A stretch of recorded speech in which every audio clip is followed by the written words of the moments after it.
Now here we see a 2014 Kia Optima, and this is one of their engine options. This is their 2-liter turbocharged gasoline direct injection 4-cylinder engine. Now let's take a look at it. This is just a beauty cover, and here let's take a look. Since this is a direct injection, here we see a high pressure fuel pump, and it's driven by a lobe on the exhaust camshaft. Here we see the low pressure fuel line coming from the electric fuel pump in the tank. Here we see the solenoid that's going to control the volume output of the high pressure fuel pump, and of course the pressure. Here we see the high pressure line. Now these injectors are kind of hiding from you. Normally we would expect the injectors to come right down in the middle of the engine, but no, these injectors are hiding underneath the black plastic intake manifold. And you can see the noise insulation covers. These high pressure injectors are kind of noisy. This is kind of an interesting head configuration. It's still direct injection. I'm injecting the fuel directly into the cylinder, but what happens by placement of the injector is a little different than what we're used to. Here we see the 4 coil-on plug, ignition coils and spark plugs. The turbocharger is back here in the back, and there we see the electric motor actuator that controls the wastegate.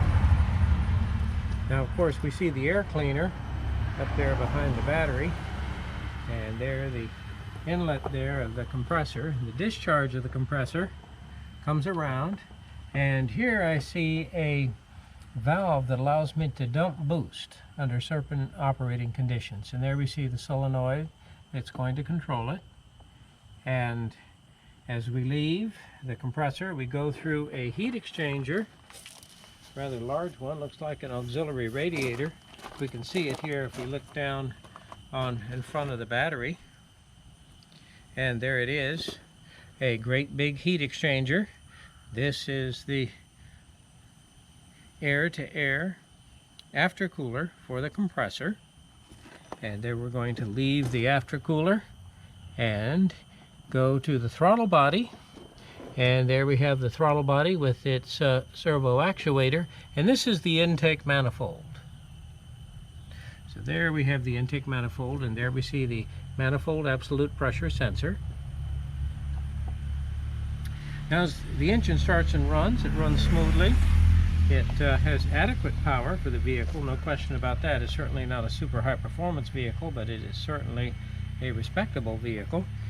Here next to the air cleaner we see the powertrain control module, and here we see the engine compartment fuse relay center. Okay, here we see the Turbochargers Aftercooler. So here, after the air is compressed, in the compressor section the pressure goes up as well as the temperature.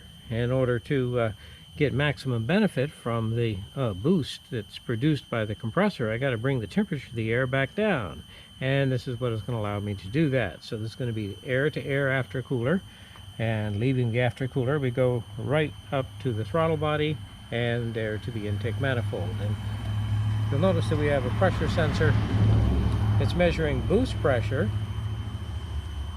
and a manifold absolute pressure sensor. So 2 pressure sensors, one for the intake manifold itself and the other measuring boost pressure. One thing I am absent here is I don't see a power steering pump, because this has an electric power steering rack. This is becoming real popular. I have an AC compressor, I have an alternator, I have an engine driven water pump there by the serpentine belt. Just one serpentine belt.